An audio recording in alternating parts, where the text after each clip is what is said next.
Sometimes I close my eyes, but in doing so, I just play on loop how I use my being okay as a disguise. I'm not okay with it, but I smile. I'm not okay with it, but I don't have a choice.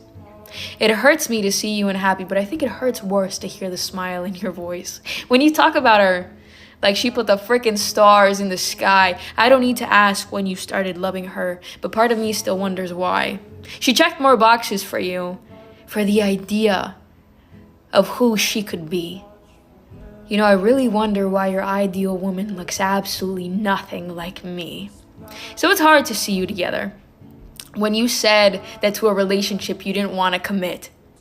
Stupid, dumb, or an idiot, I don't know which label for me would best fit. Because it hurts my feelings, honestly, that somebody else got your best. Like spending time with me was just the study guide and now you're ready to take the test. Like spending time with me was in the meantime, the line outside the door. Now that you're front row for the experience, you don't remember me anymore. Why wasn't I the show? The experience to look forward to. Why did I try so hard to end up absolutely nothing to you?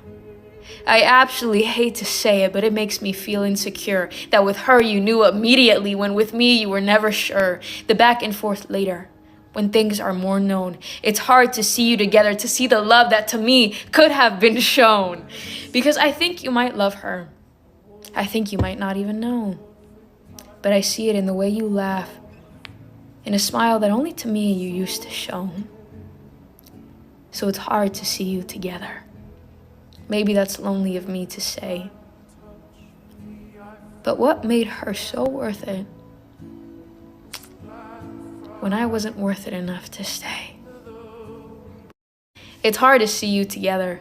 I would give up sunsets just to be in the sunshine of your presence, and I knew that I was done for when I associated the sun with your essence, because warmth when I'm around you develops an entirely new meaning, as if every star in the galaxy held a meeting, all reconvening, to appreciate their origin. What are stars, if not your eyes? I tried to play it cool, but of course I melted through the disguise. I love sunsets. I can't imagine a world without. But I'm sure that when God created Earth, you're the muse sunsets were supposed to be about. Is that too much? I'm sorry. I'll keep it at hello. But I would give up sunsets to learn who God was painting. I want to know. And today you said something that made my head shake because I was confused, honestly surprised about what a wrong statement you could make. We sat down at the table, you took a moment, a pause, and it was like watching a wound exposed after being covered by too much gauze. You held your words out painfully. I hate the way that I look. And I thought back to when we met in the double take that I double took. You went down the list of criticisms, complaints. Everything I touch, my mind forcibly taints. Every person I love loves someone else better. Everything I write ends up in a tossed away letter. Every time I walk in, I'm self-conscious of how I act. Everybody else adds something to the conversation. I feel like I only subtract. Every time I smile, it dips too far to one side. Every time I do my hair, I regret ever having tried. And I listened. Well, you tore apart my sunset until it rained. I listened until it got dark and no light there seemed to remain. From your point of view, this was it, the end in sight. You weren't waiting for me to contradict you. You were waiting for me to say that you're right. But I hate to break it to you. I listened but never agreed.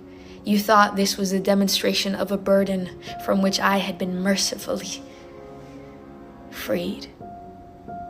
So you grabbed at your hands nervously. You didn't make eye contact or expect